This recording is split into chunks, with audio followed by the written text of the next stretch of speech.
नमः शिवाय प्यारे साथियों, स्वागत है आपका फिर से एक बार हमारे चैनल वर्ल्ड ऑफ हैप्पीनेस में।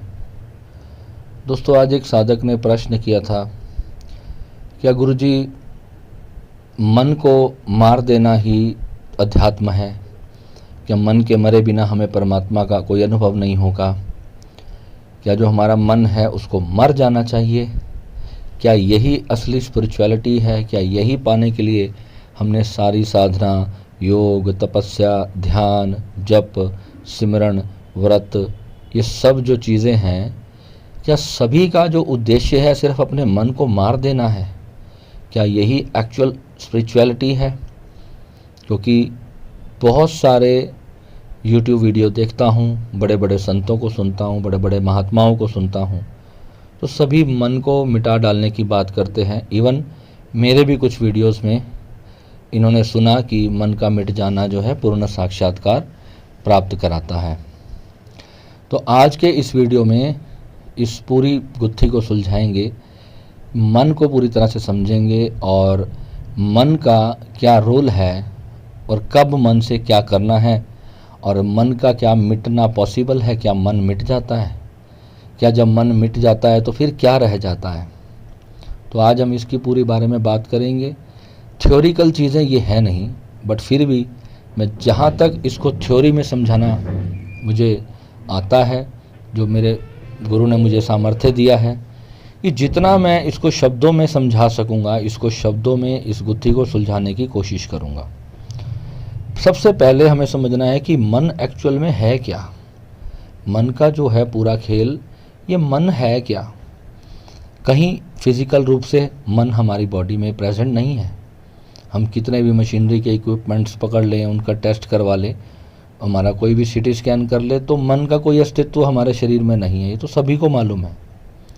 मगर मन, जब हम बोलते हैं कि मन कर रहा है मैं चाय पी लूँ, मन कर रहा है मैं पकोड़े खा लूँ, मन कर रहा है मैं डोसा इडली खा लूँ, कोई भी चीज़ का मन कर रहा है कि पहाड़ों में घूमने चला जाऊँ, मन बोर हो गया है ये मूवी देख देख के, ये सीरियल देख देख के, ये कॉमेडी सुन सुन के, लोगों की बकवास सुन सुन के, न्यूज़ देख देख के मन भर गया है। कितना मन भर गया है। हम ये कभी कहते हैं कि दिमाग भर गया है, शरीर भर गया है, हम कहते हैं मन भर गया है। व्हाट इज़ मन? ये जो मन है ना, इसका आत्मा के साथ बहुत गहरा संबंध है। आप एक कॉन्शियसनेस हो, पूर्ण परमात्मा का एक बिंदु। इस पूरे ब्रह्मांड में एक कॉन्शियसनेस है। जैसा मैंने पिछले वीडियो में एक साधक ने पूछा था कि गुरुजी क्या सबकी आत्माएं अलग अलग हैं या एक ही आत्मा है, तो मैंने आपको बताया कि एक ही आत्मा है, मगर उसमें सूक्ष्म शरीर भी कार्य करता है। तो तुम्हारा भी सूक्ष्म शरीर है। फिर इसमें जो एक्चुअल मन जो है, वो संस्कार जो बनाता है, जो एक बिंदु जिसे मैं कहता हूँ, जो आपके शरीर में जो एक कॉन्शियसनेस कैद है, यानी कि आपके शरीर से बाहर भी आत्मा है और आपके शरीर के भीतर भी आत्मा है। और आपका शरीर जहाँ पर है, उस स्थान को भी अगर शरीर को जला दिया जाए तो वहाँ पर भी आत्मा ही शेष रहेगी। यानी कि उसको आत्मा कहें, उसे चेतना कहें, उसे कॉन्शियसनेस कहें, हम उसको कितने भी नाम ले सकते हैं। जो कॉन्शियसनेस है वो वास्तविकता में हम हैं। तो जब कॉन्शियसनेस, जब संसार में कहीं कुछ भी नहीं था, तो कॉन्शियसनेस एक महसूस कर पाती है अपने आप को। वो जो अवस्था है हमारी, उस अवस्था में भी हम रहते हैं, कहीं ना कहीं हम होते हैं। हमें ये नहीं, हमें कुछ दिखाई नहीं देता, हमें कुछ सुनाई नहीं देता, हम बोल नहीं पाते, हम कुछ भी नहीं कर पाते, बट हम होते हैं। यानी कि एक बहुत गहरी समाधि की अवस्था होती है, उसे सच्चिदानंद कहते हैं। और वो जो अवस्था है वो वास्तविकता में क्या है?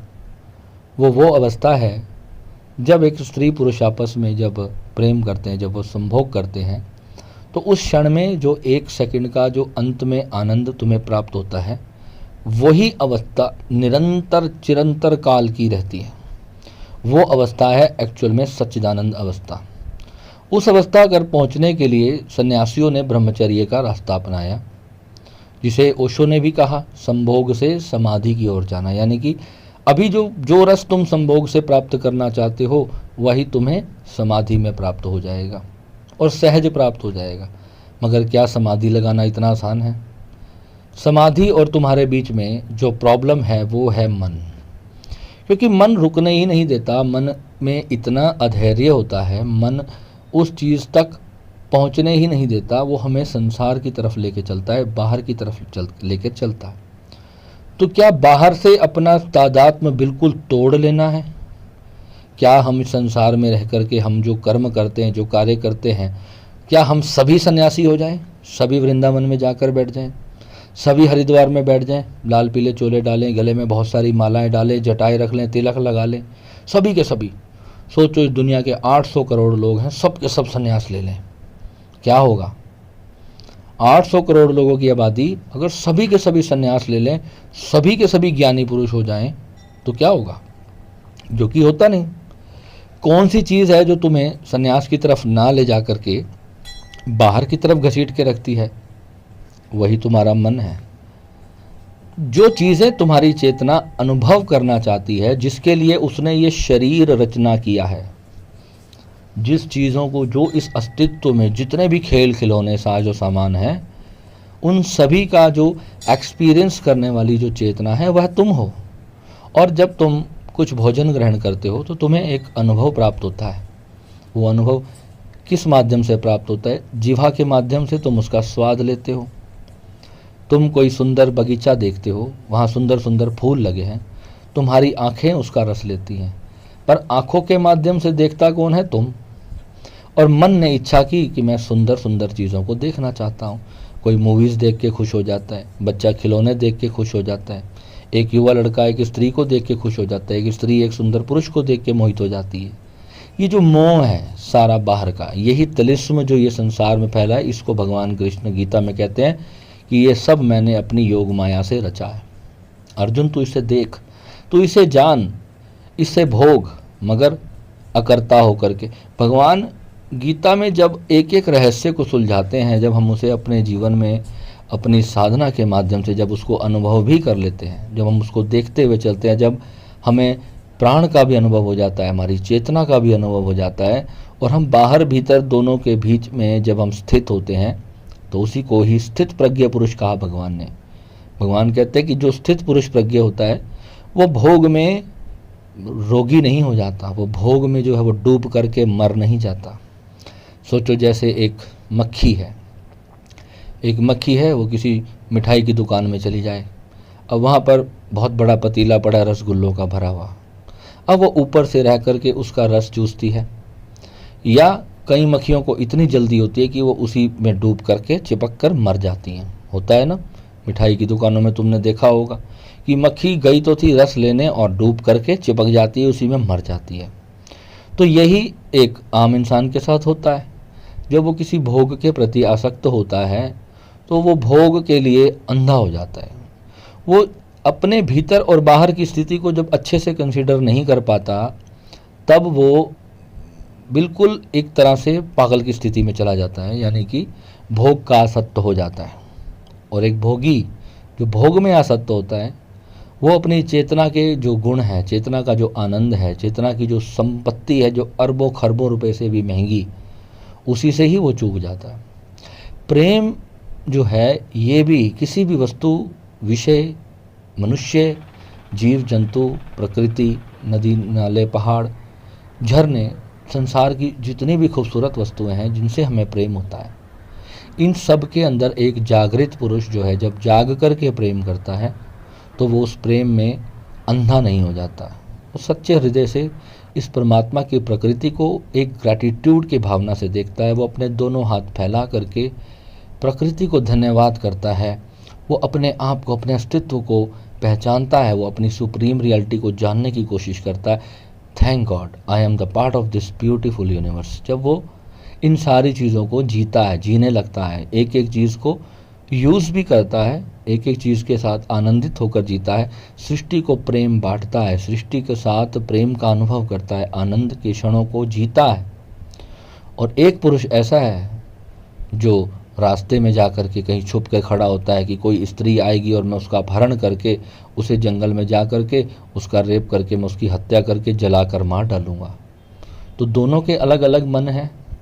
एक व्यक्ति का मन कितना पवित्र है और एक का मन कितना दूषित हो गया। अब ये जो संस्कार निर्मित हुआ ये कैसे हुआ? ये जो काम वासना जब दबाई गई, जब क्रोध में परिवर्तित हो गई, तो फिर वो जो क्रोध है वो मनुष्य को अंत तक भी ले जाने के लिए पर्याप्त है। तो यहाँ पर ये सारी चीज़ों को समझना है कि हमारा मन जो है संसार के प्रति हमें बाहर की ओर आकर्षित करके रखता है, मगर जगा हुआ पुरुष कौन है? जो अपनी साधना से अपने मन को अपने कंट्रोल में रखते हुए, कंट्रोल भी इसको मैं ऐसे नहीं कहूँगा कि तुम्हें मन को कंट्रोल करना है। जो बहुत ज़्यादा आजकल जो इंटेलेक्चुअल लोग होते हैं ना, वो ये सिखाते हैं कि अपने माइंड को डाइवर्ट करना आना चाहिए मनुष्य को। और डाइवर्ट करना भी एक अति से दूसरी अति पे जाना है। डाइवर्ट करना भी आप सिर्फ अपनी किसी भी विचार को बदल सकते हो, अपनी मेमोरीज को चेंज कर सकते हो, मगर आप उससे मुक्त नहीं हो सकते। यानी एक बीमारी हटी और दूसरी बीमारी आपने पकड़ ली। एक्चुअल में कोई भी चीज़ से जब हम प्रेम करते हैं तो वो लव एनर्जी जो हमारी अस्तित्व की तरफ जो ग्रैटिट्यूड के लिए जानी चाहिए, यानी कि संसार में हमें कुछ भी आनंद प्राप्त हुआ, किसी व्यक्ति के माध्यम से हुआ, किसी वस्तु के माध्यम से हुआ, चाहे वो आपके घर का एक एयर कंडीशनर क्यों ना हो, वो आपको ठंडी हवा दे रहा है, आप दोनों हाथ फैला करके अस्तित्व के प्रति, परमात्मा के प्रति उसका अहोभाव प्रकट करो कि हे परमात्मा, मुझे ठंडी हवा तेरी कृपा से महसूस हो रही है। ठीक है, तो ये जो ग्रैटिट्यूड है जो भी भगवान ने हमें दिया, जब हम सुबह भोजन करें तो भोजन करते समय अपने दोनों हाथ जोड़ करके परमात्मा का धन्यवाद करें कि हे भोलेनाथ, तेरा लाख लाख शुक्र है कि तूने मुझे आज एक अच्छा सुंदर भोजन दिया। परमात्मा का शुक्र करना चाहिए, हर क्षण उसका ग्रैटिट्यूड करना चाहिए। और जो नहीं है, परमात्मा को कहना चाहिए कि हे परमात्मा, जो भी तूने नहीं दिया उसमें भी मेरा ही कुछ भला छिपा होगा, मेरी ही कोई भलाई होगी जो ये कार्य नहीं हुआ। तो ये जो भाव जब जैसे जैसे हम लेकर के आएंगे तो मन मरेगा नहीं।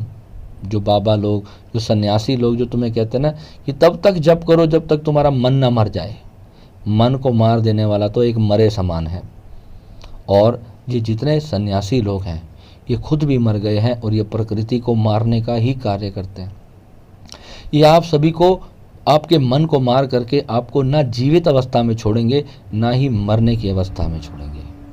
यानी जिस व्यक्ति का मन मर जाए, ना वो जीवित है और ना वो मृत है, वो एक जिंदा लाश की तरह हो जाता है।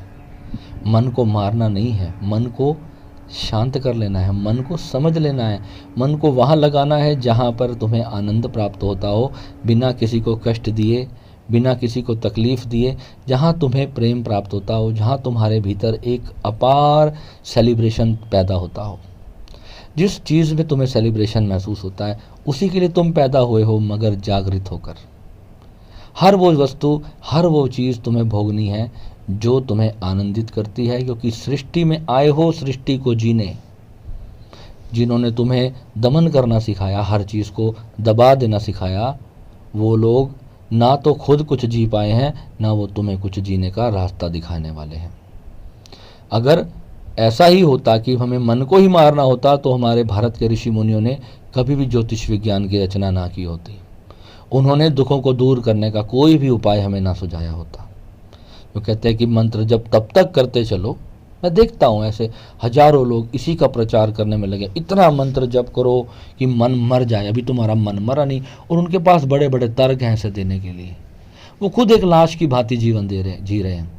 उन्हें मैं कहता हूँ कि मेरे सामने आओ, भगवान के सामने, भगवान की फ़ोटो पर हाथ रख के बोलो कि क्या तुम्हें दर्शन हुए। वो चुप हो जाएंगे, उनके पास कोई जवाब नहीं होगा। जब उनकी तुम दिनचर्या देखोगे ना, जब उनका जीवन देखोगे अंदर जा कर के, जब तुम भीतर घुस के उनके साथ जब रहोगे, तब तुम्हें पता चलेगा वो भी हमारी तरह ही, मनुष्य की तरह ही जीवन जीते हैं। उन्हें भी हमारी तरह ही भोग विलास की इच्छा होती है, उन्हें भी हमारी तरह ही भूख लगती है, हमारी तरह उनका भी मन होता है हर एक चीज़ का, मगर दबा करके बैठ जाते हैं संसार को। संसार क्या कहेगा, अब तो मेरे 10 करोड़ शिष्य हैं, अब अगर मैं अब ऐसा कुछ करूँगा तो मेरे लिए तो ये हो जाएगा, मेरे लिए तो वो हो जाएगा। तो ऐसी चीज़ें सिखा सिखा करके फिर योग भ्रमित किया जाता है आपको। योग का मतलब है कि तुम सृष्टि में आए हो, सृष्टि में एक फूल की तरह तुम खिले हो। फूल का काम क्या है, बस महकना और खुशबू देना। सोचो अगर फूल दुर्गंध देने लगे, फूल जब सड़ जाता है तो क्या करते हो तुम उसका? जब वही सुबह जब तुम पार्क से फूल तोड़ के आते हो, भगवान के मंदिर में जाके जब शिवलिंग पर अर्पित करते हो, तो भगवान को वो सुगंध अर्पित करते हो, भगवान से प्रार्थना करते हो। क्या सड़े हुए फूल कभी भगवान पे चढ़ते हैं क्या? जो मरे हुए सूखे हुए फूल कोई भगवान पे नहीं चढ़ाता। और जो आपको कहता है कि मंत्र तब तक जाप करते रहो जब तक तुम्हारा मन ना मर जाए, तो वो तुम्हें सड़ा हुआ एक फूल बना देगा। एक बंद गोभी का सड़ा हुआ फूल बन जाओगे तुम, गुलाब का भी नहीं रहोगे। इतनी बदबू आएगी तुम्हारे भीतर से, तुम खुद भी दुख के पात्र बन जाओगे और दूसरों को भी दुख ही बांटते चले जाओगे। जब तुम्हारा भोग की आसक्ति जब तुम्हें हर लेती है, जब तुम किसी भी विषय में पागल हो जाते हो, तुम अपनी सेंसेस पे पूरा कंट्रोल खो देते हो, तो समझ लेना कि वहाँ तुम अपने पतन की ओर जा रहे हो और तुम अपने साथ साथ दूसरों का भी पतन निश्चित करोगे। क्योंकि जब तुमने ज्ञान नहीं सीखा तो तुम अपने बच्चों को भी मूर्खता ही सिखा के जाने वाले हो। जब पूर्ण गुरु जिसको अनुभव होता है, भगवान जब उससे अपना कार्य लेते हैं तो उनका एक ही उद्देश्य होता है कि हम परम सत्य को प्रकाश में लाएं। जीव जंतुओं को जो दुख में फंसे हैं, जो दुख को जान नहीं पा रहे कि दुख क्यों आ रहा है, दुख के आने की वजह को समझना है। अरे तुम साइकिल चला रहे हो, साइकिल पे तुम मज़े से ड्राइव करते हुए आराम से जा रहे हो, साइकिल को राइड करते हुए, अचानक तुमने ध्यान हटा दिया, रास्ते में गलती से एक पत्थर पड़ा था तो उस पर टकरा कर अगर तुम गिर गए, थोड़ी सी चोट लग गई, तो क्या साइकिल चलाना छोड़ दोगे? तुम अपना इलाज करोगे भाई, इलाज करोगे फिर से साइकिल चलाओगे।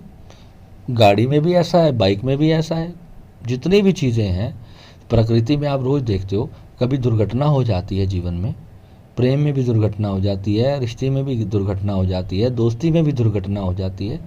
अगर दुर्घटना हुई, क्यों हुई? हर चीज़ को समझो कि कभी कोई दुर्घटना तुम्हारे जीवन में जब आती है तो तुम देखना तुम्हारा ध्यान कहीं भटक गया, जिसके कारण तुम्हारे जीवन में दुर्घटना आई। और जो ये बात तुमसे कह रहा हूँ, तो तुम्हें क्या लगता है कि भगवान ने मुझे यूं ही सिखा दिया? क्या इसके लिए भगवान ने मेरे जीवन में मुझे चोटें नहीं दी होंगी? क्या यूं ही मैं माँ के गर्भ से सीख कर पैदा हो गया था? क्या मैं पिछले जन्म में कोई ब्रह्मा विष्णु महेश था क्या? तुम्हारी ही तरह एक आम इंसान हूँ, तुम्हारी तरह, पर मैं आज अपने गुरु के कक्ष में बैठ करके तुम्हें आंसर दे रहा हूँ। क्यों? क्योंकि मेरे भीतर से प्रेरणा आ रही है कि किसी ने ये प्रश्न किया तो उत्तर देना है मुझे।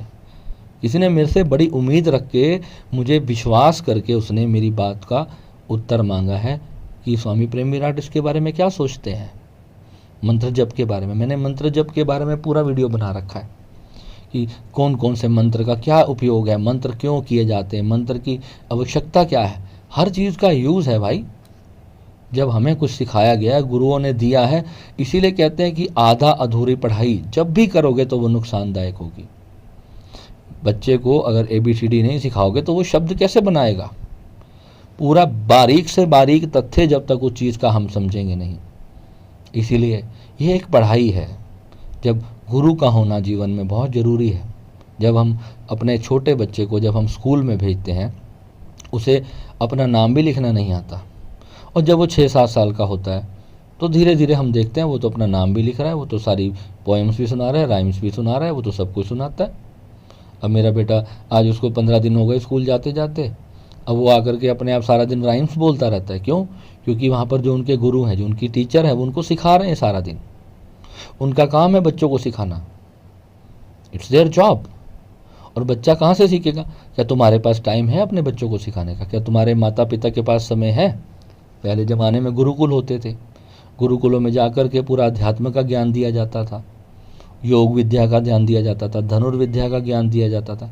आज तुम्हारे घर में कोई चोर डाकू आ जाए, कोई धार्मिक दंगा हो जाए, कुछ हो जाए, तुम्हारे पास अपनी रक्षा करने के लिए भी कुछ नहीं है। क्यों? तुम अपने गुरुओं से भ्रमित हो गए हो, तुम अपने गुरुओं से विमुख हो गए हो, अपने धर्म को ज्ञान से विलुप्त हो गए हो। आज तुम्हारे पास अपनी रक्षा करने के लिए भी कोई माध्यम नहीं है, तुम सीधा बस पुलिस के ही मोहताज होकर के बैठे रहोगे। You have no self defence even. अपने धर्म को जो छोड़ दे वो हमेशा दरिद्रता की ओर जाता है, उसका पतन निश्चित है, वो समाप्त होगा ही होगा। वो सारे धर्म इस सृष्टि से चले जाएंगे जिन्होंने अपने धार्मिक शास्त्रों का, अपने ऋषि मुनियों के ज्ञान को अपने बच्चों तक नहीं पहुंचाया।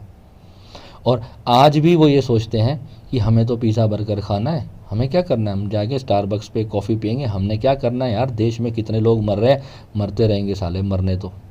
हमें क्या पड़ी है? किसी को क्या पड़ी है इस देश में क्या हो रहा है?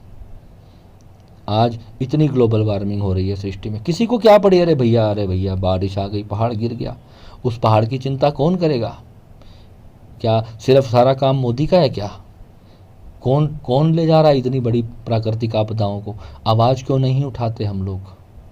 ये हमारा मन है इस सब के पीछे। ज़रा सी ज़रूरत होती है हमें, हमें 2 किलोमीटर तक जाना होता है तो हमें गाड़ी पे जाना है। क्यों हम अपने शहरों में, अपने गाँवों में क्यों हम आवाज़ नहीं उठाते? जो समाज के प्रतिष्ठित लोग हैं, जिनके पास लोगों का सपोर्ट है, धन का सपोर्ट है, वो लोग, उनके पास ज्ञान का अभाव है, वो लोग राजनीति में नहीं जाना चाहते, वो जाकर के वो देश के लोगों, गरीबों के भले के लिए कुछ करना नहीं चाहते। मैं अपने इस चैनल से सारे धर्मों के लोगों को अपना परिवार मान करके मैं उन्हें ब्रह्म सत्ता का ज्ञान दे रहा हूँ। मैंने कहीं नहीं कहा तुम राम का नाम लो, या तुम अल्लाह का नाम लो, या तुम वाहिगुरु का लो, किसी पर्टिकुलर भगवान का नाम नहीं लिया मैंने कहा रास्ते अनेक मंजिल एक, सब कुछ उस अल्लाह, ईश्वर, ब्रह्म ईश्वर परमात्मा से ही पैदा हुआ है, सब वही है। ना हिंदू अलग है, ना मुस्लिम अलग है, कोई भी भिन्न नहीं।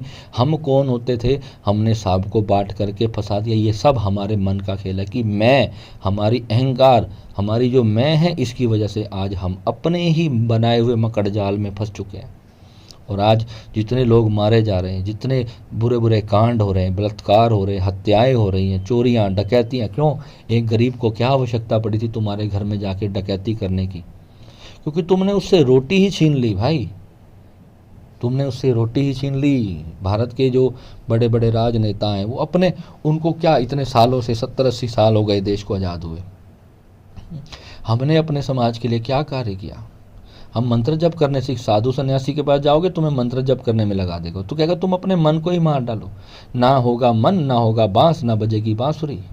क्यों? उसने अपना मन मार दिया। अरे जब मन ही मर गया तो फिर सत्संग क्यों कर रहा है भाई? फिर क्यों बैठा है यूट्यूब पे? अगर तेरा मन ही मर गया मेरे भाई, तो फिर यूट्यूब पे क्या सिखा रहा है? क्योंकि मन है यूट्यूब पे बोलने का, मन है, अभी अभी तुम्हें फेमस होना है, अभी तुम्हें नाम कमाने का मन है तुम्हारा। मन की सूक्ष्मता को जान ही नहीं पाते। ये मन बड़ा लोभी होता है, बड़ा लालची होता है, इसको भीतर से उतर करके देखने वाला। आपको क्या लगता है, यहाँ पर बैठ करके मैं जो रोज़ वीडियो तुम्हारे लिए डालता हूँ, मेरे को यूट्यूब से ना अभी तक मेरे को पिछले 4 सालों में 10,000 भी नहीं आए, पिछले 4 सालों से। और मैं रोज़ 6-7 घंटे वीडियो बना करके उसको एडिट करके, ताकि तुम अच्छे से समझ पाओ। और मैं यहाँ पर सिर्फ अपने वीडियोस इसलिए डाल के जा रहा हूँ कि मैं एक ऐसा पेड़ लगा के जा रहा हूँ जिसका युगों युगों तक जो है लोग उसके फल खाएंगे। ये वो पेड़ लगा करके मैं जा रहा हूँ यहाँ से। मैं वो काम करके जा रहा हूँ जो भगवान कृष्ण गीता कह करके कर गए थे। मैं गीता को आधुनिक भाषा में आज के हिसाब से लोगों को, अपने बच्चों को, अपने पूरे समाज को, मेरे से बड़े छोटे कोई कितना भी हो, कोई कितना भी अपने आप को ब्रह्म ज्ञानी समझता हो, मुझे कोई शर्म नहीं किसी के शास्त्रार्थ करने में, मुझे कोई डर नहीं। क्यों? मेरे भीतर में ब्रह्म ईश्वर जागृत हुआ है, मेरी माता रानी मेरे भीतर जागृत हुई है। मुझे गर्व होता है।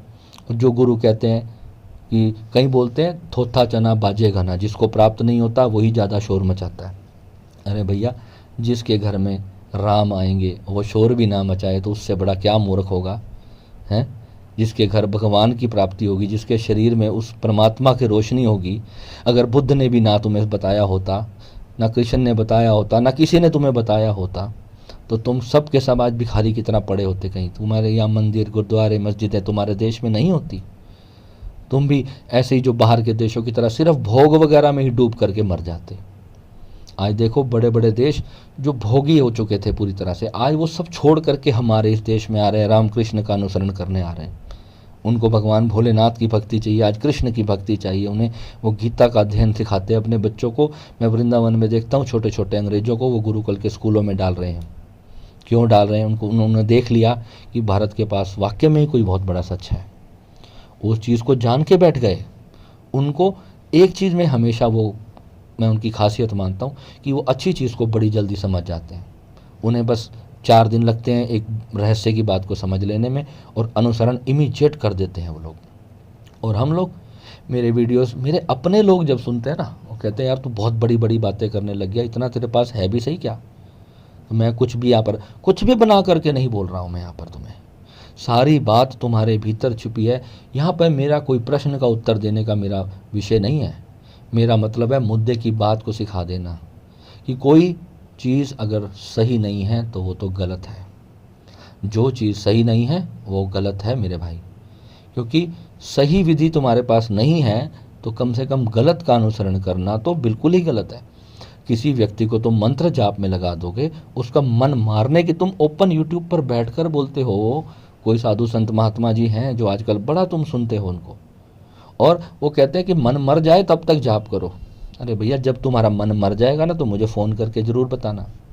और इतनी बुरी तरह डैमेज हो जाओगे जब मन मर जाएगा, तुम्हारा भोजन तक करने का मन नहीं करेगा, किसी से बात तक करने का मन नहीं करेगा, इतने ही अंदर रुग्ण स्थिति पैदा हो जाएगी। कोई भी मंत्र जप बिना पूर्ण गुरु की खोज के, तुम्हारा भाग्य भी इस पे पता है कितना निर्भर होता है कि तुम्हें गुरु भी कब अच्छे मिलते हैं, जब तुम्हारा बृहस्पति शुभ होता है। तुम्हें पता है, तुम किसी एस्ट्रोलॉजर के पास जाओ और उसे ये दिखाओ कि भैया मेरे को जो है, मेरा गुरु की स्थिति कैसी है मेरी कुंडली में, क्या मुझे पूर्ण गुरु की प्राप्ति होगी। मैंने कहा यार ठीक है, मेरा बृहस्पति शुभ था तो मुझे तो पूर्ण गुरु की प्राप्ति हो गई, मेरे साथ के बहुत सारे लोगों को प्राप्ति होगी, मगर वो क्या जिनका गुरु ही खराब है। भाई वो लोग गुरुओं के पास जाते ही नहीं, वो गुरुओं को बिलीव ही नहीं करते। अगर आप देखो वो जितने करोड़पति होंगे उनको जरूरत ही महसूस नहीं होती। प्रकृति ने उन्हें इतने ही दूर कर दिया परमात्मा से कि उन्हें गुरुओं का अनुसरण करने की आवश्यकता ही नहीं होती। वो लोग सोचते हैं पैसा ही सब कुछ है, संसार की एजुकेशन ही सब कुछ है, जो हम कर रहे हैं हम बढ़िया सा जीवन जी के जा रहे हैं। कुत्ते की मौत मरते हैं ऐसे लोग। जब वो मर जाते हैं ना तो फिर उनकी आत्माएं भटकती हैं, तो फिर दोबारा से उनको फिर वैसे ही शरीर प्राप्त होते हैं, क्योंकि वो पूर्ण अध्यात्म प्राप्त करके नहीं जाते। नीच योनियों में फिर उनका जन्म होता है। अब जिन्होंने अपने भीतर उस सत्य को जाना है तो वो ही ये बात आपको समझा सकता है कि आत्मा की गति और दुर्गति में क्या अंतर है।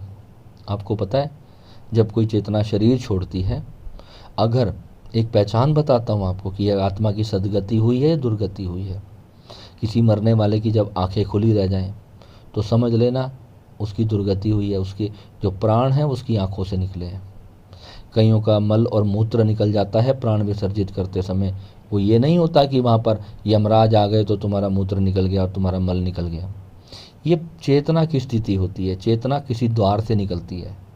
और कईयों की चेतना इतनी दुर्गति में होती है, इतनी दुर्गति होती है, जो हमारे शरीर के जो रोमकूप होते हैं ना, जिन पे जो हमारे छोटे छोटे रोम होते हैं, जो बाल होते हैं हमारे शरीर में, वहाँ से प्राण को ऐसे खींचता है, वह प्राण बाहर निकलता है।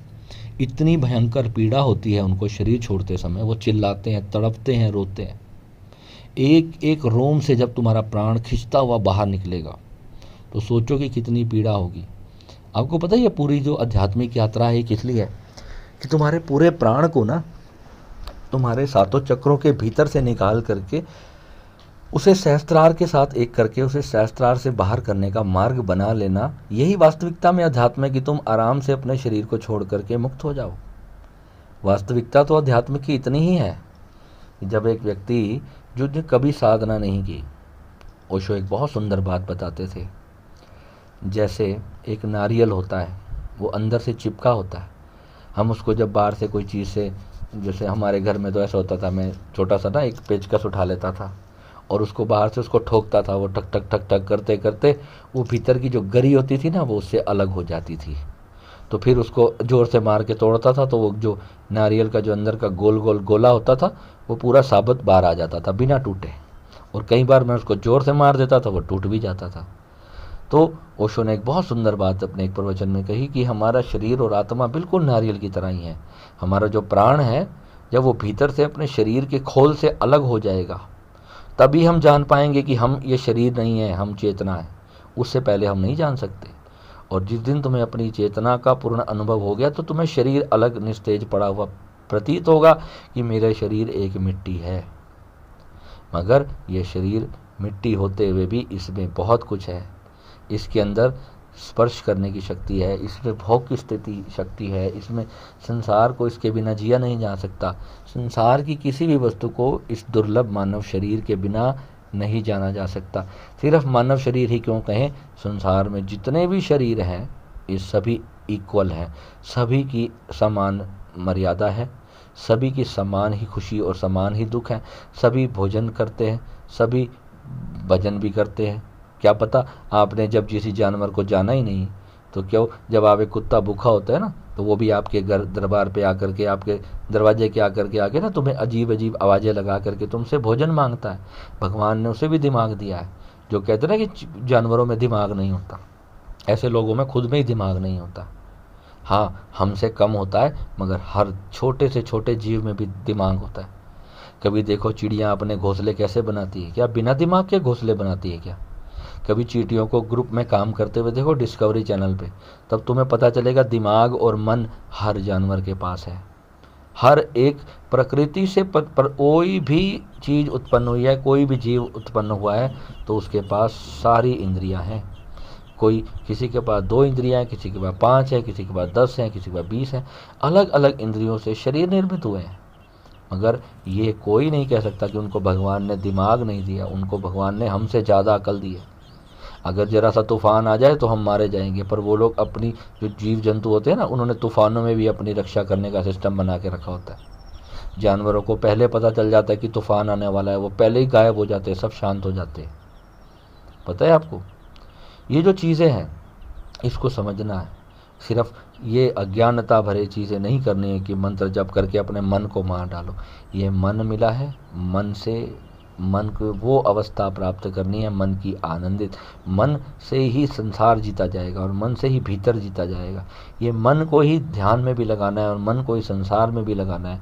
इसको एक बैलेंस बना करके दोनों चीज़ों में, जैसे कहा कि मक्खी रसगुल्ले के डब्बे में जा कर के डूब के मर मत जाए चाशनी में, वो बस थोड़ा थोड़ा रस ले फूलों का, ऊपर ऊपर उड़ती रहे, तैरती रहे, आकाश में घूमती रहे। बस जहाँ वो आसक्त हो जाएगी, जैसे एक मच्छर होता है, वो रोशनी का आसक्त होता है, वो गर्म बल्ब के आगे जल के उसके चिपक के मर जाता है। वो गर्मियों में देखते ना कितने मच्छर बल्ब की रोशनी की गर्मी से वो मर जाते हैं बेचारे, उनके पंख जल जाते हैं, गिर के मर जाते हैं वो।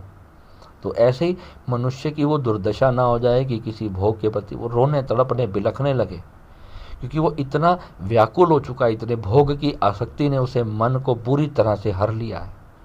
भगवान कृष्ण गीता में अर्जुन को कहते हैं कि कामांध हुए व्यक्ति को उसकी इंद्रियां बलात् हर लेती हैं।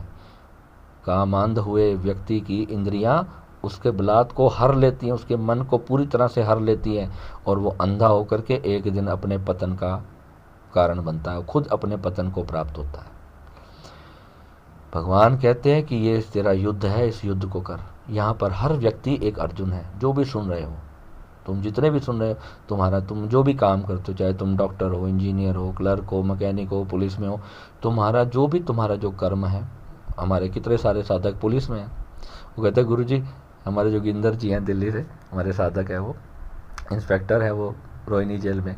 वो कहता है गुरुजी, हमारा तो काम ही ऐसा है, हम तरह तरह के लोगों से रोज़ डील करते हैं। हम जेल में उनकी ड्यूटी लगी है। जेल में ना जाने कितनी तरह के रोज़ अपराधी आते हैं, वो देखते आते हैं, और एक उनके अंदर भीतर परमात्मा ने भोलेनाथ का इतना प्यारा सा मन दे रखा है। मैं कहता हूँ जोगिंदर जी, आप पुलिस में कहाँ चले गए, आपको तो साधु संत होना चाहिए था। 2 नंबर का बृहस्पति है उनका, बहुत अच्छे साधक है। देखो पुलिस में भी ऐसे साधु सन्यासी लोग होते हैं जो वर्दी में रह करके भगवान का नाम लेते हैं। समझने की बात क्या है, सब तरह के लोग हैं हमारे बीच में। कोई भीतर से क्या है, तुम कहते ना, डू नॉट जज a book by its cover. वो जो दिखता है वो भीतर क्या है वो हम नहीं जान सकते। ऊपर से वो क्या रिएक्ट कर रहा है वो उसका कर्म है। वो जो उसका कर्म है वो जिस तरह के लोगों में, अब डाकुओं में अगर तुम डाकुओं जैसा बर्ताव नहीं करोगे तो तुम्हें बेबस समझ के, कमज़ोर समझ के तुम्हें मार डालेंगे, सब कुछ तुम्हारा लूट लेंगे। वो जैसी अवस्था में, जैसे लोगों में तुम रहते हो ना, वैसा ही तुमको बर्ताव करना चाहिए, मगर जो तुम हो वो तुम्हें पता होना चाहिए। ये नहीं भूल जाओ कि मैं डाकू नहीं हूँ भाई, मैं तो एक साधु सन्यासी प्रवृत्ति का इंसान हूँ। ठीक है, अब डाकुओं में जा कर के तुम्हें वैसा बर्ताव, अब तुम, बहुत सारे शेर आ गए, अब तुम भाग लिए वहाँ से, तो शेर तुम्हारे पीछे पड़ जाएंगे, तुम्हें मार डालेंगे। अब वहाँ पर तुम नकली शेर की तरह दहाड़ना शुरू कर दो, या शेर की खाल पहन लो, तो वहाँ पर क्या होगा, वो शेर सोचेंगे तो हमारा ही बंदा है भाई, इसे कुछ नहीं कहना। तो ये चीज़ें आपको सब समझनी है जीवन में। ऐसे अपने मन को, अपनी आत्मा को, अपने प्राण को भी पूरा एक सामंजस्य इनका बिठा करके रखना और मन को प्रभु चरणों में लगाना, प्रभु चरणों के अंदर लगाना। सेवा, साधना, संकीर्तन, आनंद, खुशी, खुशी बांटना और खुशी पाना, खुशी देना और खुशी पाना। Give love, receive love, that's all. मैं एक ही बात सिखा रहा हूँ, प्रेम करते चलो। प्रेम में कोई मांग आई तो तुम्हारा सारा जीवन बेकार हो जाएगा। प्रेम का मतलब है पूरी प्रकृति के प्रति प्रेमफुल, लवफुल हो जाओ, पूरी प्रकृति के प्रति। अब मैं ये नहीं कह रहा कि तुम्हारा कोई बंदा सामने बंदूक लेके खड़ा है तुम उससे प्रेम करो भाई, मैं ये नहीं कह रहा हूँ। प्रेम का मतलब एक मनस्थिति ऐसी प्राप्त करो कि कुछ बुरा नहीं है, कुछ जो भी बुरा है वो अपनी स्थिति के कारण बुरा है, अपनी जो कंडीशनिंग उसको समाज में प्राप्त हुई। अपने मन की इस अवस्था को चेंज करना ही मन और प्रेम को जिस दिन तुम समझ पालोगे। इस वीडियो में मैं बारीक से बारीक जो चीज़ है प्रेम के बारे में मैं आपको समझाना चाह रहा हूँ कि जो हमारा मन है वही प्रेम करता है और प्रेम तुम्हें मुक्ति तक लेके जाता है। ध्यान करने की आवश्यकता ही नहीं पड़ेगी, कोई साधना मंत्रों की आवश्यकता ही नहीं पड़ेगी तुम्हें। वो जो दीक्षा में तुम्हें जब शक्तिपात दिया गया बस वो प्रेम ही है। अब वो ऊर्जा है, वो भयंकर विराट शक्ति तुम्हें दे दी गई है। अब उस शक्ति को तुम कहाँ यूज करते हो, इसको कहाँ इस्तेमाल करते हो, उसको शक्ति को किसी के बुरा करने में लगा दो या प्रेम देने में लगा दो। जब तुम्हारे हृदय से वो प्रेम की शक्ति जब किसी के हृदय पे जाएगी ना तो वहाँ से भी प्रेम उठेगा, वहाँ से नफरत नहीं उठ सकती। अगर वहाँ से नफरत उठी है तो ये समझ लेना कि वो पात्र ही नफरत का है, मगर तुम्हें फिर भी प्रेम देते चले जाना है। तुम्हें कोई कितना भी बुरा तुम्हारे साथ करता चले जाए, तुम्हें प्रेम ही नहीं करते चले जाना है। और प्रेम करते करते करते एक ऐसी मनोस्थिति में पहुंच जाओगे जहां तुम ईश्वर हो जाओगे, जहां तुम ब्रह्म के साथ एक हो जाओगे। वहां पे मन को मारने के लिए मंत्र जप नहीं करने पड़ेंगे। जो बाबा जी कह रहे हैं ना, मंत्र जाप कर लो, मन को मार डालो, तो तब तक तुम्हें ज्ञान प्राप्त नहीं हुआ। तो ये वो सन्यासी लोग हैं जिन्होंने अपने मन को मार डाला है, एक जिंदा लाश बने घूम रहे हैं और तुम्हें भी जिंदा लाश बना देना चाहते हैं। अरे जाओ यार, सुबह उठो, वॉक पे जाओ, बढ़िया से एंजॉय करो, अपने फ्रेंड्स के साथ जाओ, सुबह चाय पियो कहीं पे पटरी पे बैठ के, ठीक है। आओ घर पे, नहाओ धो, खूब साधना करो, गौशाला जाओ, गाय की सेवा करो, गाय की सेवा करके कभी नहर पे चले जाओ, वहाँ मछलियों की सेवा करो। ये जीव जंतु तुम्हारे लिए बैठे हैं, तुम्हारे थोड़े से प्यार के लिए, तुम्हारे थोड़े से भोजन से उनका पेट भर जाता है। ये सेवा करो ना तुम, फिर आकर के अपना काम पे जाओ, अपनी जॉब पे, वर्किंग, जो भी बिजनेस जो भी तुम करते हो, सारी एनर्जी वहाँ पे लगा दो। फिर वो करने के बाद शाम को जाओ, फिर अपने परिवार के साथ, अपनी पत्नी बच्चों के साथ, अपनी फैमिली के साथ, अपने दोस्तों के साथ, अपने बॉयफ्रेंड के साथ, अपनी गर्लफ्रेंड के साथ जाओ, घूमने फिरने, पार्टी करो। काहे की टेंशन लेके बैठो? संसार में तुम रोने धोने के लिए पैदा नहीं हुए, मेरी बात को समझना। जाओ, कभी हिल स्टेशन पे जाओ, कभी बीचेस पे जाओ, प्रकृति में जीने के लिए पैदा हुए। ये सिर्फ इकट्ठे कर करके मरना नहीं है एक दिन। ये अपने भीतर से खाली कर दो अपने आप को, जो जो प्रकृति है सब जी डालो एक बार, फिर देखो। मगर एक बात को याद रखना, I am the part of this universe. इस चीज़ को अपने भीतर संभाल के रखना है कि मैं यूनिवर्स का ही एक हिस्सा हूँ, मैं यूनिवर्स से भिन्न नहीं हूँ। फिर क्यों मुझे मन को मारना है? जब इतनी बात का तुमने साध लिया तो बस सब सध जाएगा। एक इसी बात को साध लो, सिर्फ सारा दिन। आज तुम्हें एक एग्जाम्पल, तुम्हें एक छोटा सा एक प्रैक्टिकल करने के लिए मैं तुम्हें एक अभ्यास देता हूँ। आज सिर्फ शांत हो जाओ, खामोश हो जाओ, बिल्कुल किसी से कोई बात करने की जरूरत नहीं। आकाश को देखो, सड़कों को, ज़मीन को, पेड़ों को, दीवारों को, जो भी तुम्हारे पास, गाड़ियाँ, बस, ट्रक, हवाई जहाज, जो भी जा रहा है, तुम जहाँ भी हो, एयरपोर्ट पे बैठ के देख रहे हो मेरा वीडियो, रेलवे स्टेशन पे देख रहे हो, कहीं भीड़ भड़ाके में देख रहे हो, कहीं पर भी बैठ कर देख रहे हो, अपने आसपास तुम्हें जहाँ जहाँ तक जो भी कुछ दिखाई दे रहा है ना, सोचो ये सब मैं हूँ, मैं इसी का एक हिस्सा हूँ, मैं किसी का एक पार्ट हूँ। बस इसको अंदर से फील करते चले जाओ, इसमें कुछ बोलना नहीं है। अंदर से इसको महसूस करो कि मैं ही हूँ, जिस कमरे में मैं बैठा हूँ ये कमरा भी मैं ही हूँ। ऐसे फील करोगे ये सब मेरा ही विराट शरीर है, ये पूरा जो ब्रह्मांड है ये मेरा ही विराट रूप है। जैसे भगवान ने गीता में अर्जुन को दिखाया ना विराट रूप, वो अपना विराट रूप नहीं दिखाया था, वो उसको अर्जुन का विराट रूप दिखाया था। जैसे आज मैं तुम्हें दिखा रहा हूँ, तो ऐसे ही मेरे गुरु ने मुझे दिखाया था। वो करते करते करते करते मेरा भीतर का द्वार जब खुला तो मुझे महसूस हो गया, मुझे पता चल गया। और ऐसे ही तुम्हें भी पता चलेगा, फिर कहीं मोक्ष मांगने जाना नहीं पड़ेगा, कहीं पर मन को मारना नहीं पड़ेगा। जो तुम्हें कहते हैं ना, मन को मार डालो, मन को नहीं मारना। हाँ, साधना गुरुओं ने जो दी है वो इसलिए है क्योंकि जो चीज़ पाने में 20 लाख जन्म लग सकते हैं वो 20 दिन में संभव है। गुरुओं के प्यार में गुरुओं की शक्ति इतनी अपार होती है। जब गुरु के सानिध्य से जब तुम्हें नाम दान प्राप्त होता है, नाम दीक्षा जब प्राप्त होती है, उसके साथ गुरु जब तुम्हें अपने ऑरा से एक जागृत गुरु जब जोड़ लेता है, जब उनके संपर्क में रहते हो, जब उनसे सीखते हो, तब बहुत जल्दी उन्नति हो जाती है। बस इतना सा ही फ़र्क होता है। ठीक है, तो मन को मारना नहीं है, मन को समझ करके मन को लगा देना है उस परम सत्य में। ठीक है, ब्लेस यू, नमः शिवाय। मिलेंगे अगले वीडियो में।